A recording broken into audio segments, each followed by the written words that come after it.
ప్రభు నామనకు ఘనత కలుగునుగాక. ఆమోసు గ్రంథము 8వ అధ్యాయం 9వ వాక్యం చదువుకుంటున్నాను.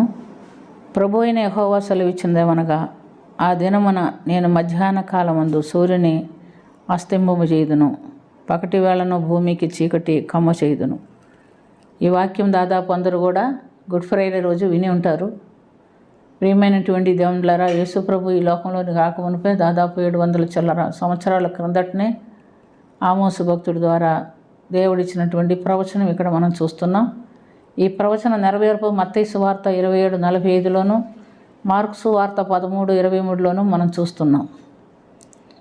మరి ఆకాశం చీకటి కమ్మి వెలుగు లేకుండా 3 గంటలు, దాదాపు 3 గంటలు మిట్ట మధ్యాహ్నం వేళ చీకటి కమ్మినట్టుగా మనం చూస్తున్నాం. మోషే కాలంలో కూడా మోషే తెప్పించినటువంటి తెగుళ్ళలో ఒక తెగులు 3 దినము దేశం అంతటి మీద చీకటి వచ్చినట్టుగా మనం చూస్తున్నాం. దేవుడు మోషేతో ఆకాశం వైపు చేతులెత్తి చీకటి కలుగునట్లు ప్రార్థన చేయమంటే మోషే ఆకాశం వైపు చేతులెత్తి ప్రార్థించినప్పుడు 3 దినముల చీకటి, అంటే ఒకరినొకరు తెలుసుకోవాలన్నటువంటి అంత కటిక చీకటి కలిగినట్లుగా మనం చూస్తున్నాం. తర్వాత మరలా ఫరో కోరిక మేరకు మోషే ప్రార్థన చేసినప్పుడు వెలుగు వచ్చింది. యేసు ప్రభు ఈ లోకమునకు, నేను లోకమునకు వెలుగై ఉన్నానని యోహాను సువార్తలో చెప్తున్నట్టుగా మనం చూస్తున్నాం. ఈ లోకమునకు వెలుగుగా వచ్చినటువంటి ఆ ప్రభు ఆ శిలువలో పొందిన శ్రమ చీకటికి కారణమైనట్టుగా మనం గమనిస్తున్నాం. అయితే మనము తెలుసుకోవలసిన విషయం ఏంటంటే, ఈ లోకానికి వెలుగుగా వచ్చినటువంటి యేసు ప్రభుని ఎవరైతే కలిగి ఉండరో, ఎవరైతే ఆయన చేర్చుకోకుండా ఉంటారో వారిలో చీకటి నిలబడుతుంది.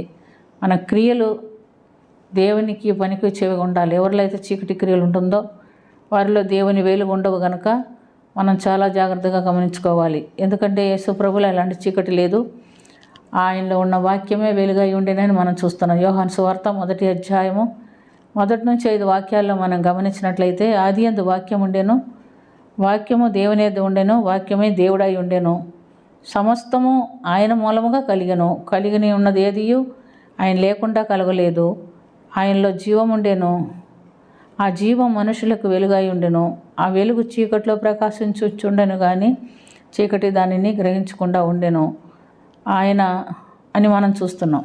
ఆనాడు లోకమునకు వెలుగుగా వచ్చినటువంటి ఆ ప్రభు ఆయన వాక్యాన్నే మనకు ఇచ్చిపోయి ఉన్నాడు.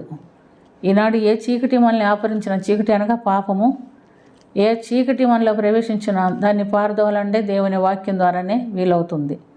ఆయన్ని మనల్ని చేర్చుకొని ఆయన వాక్యానుసారం మన జీవితం మనం జీవించినట్లయితే ఏ చీకటికి మనలో చోటు ఉండదు. ప్రియమైనటువంటి దేవునులారా, నీతిమంతుడు లేడు, ఎవడనూ లేడని దేవుని వాక్యంలో చూస్తున్నాం.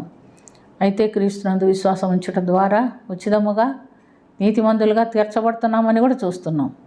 కాబట్టి మనం ఎటువంటి వారమైనా ప్రభునందు విశ్వాసం ఉంచి ఆయన జీవవాకులు, వెలుగై ఉన్న జీవవాకులు మనలో చేర్చి ఆ వాక్యానుసారమైన జీవితం మనం జీవించినట్లయితే ఆ చీకటి మన వ్యక్తిగత జీవితాల్లో ఉండవు.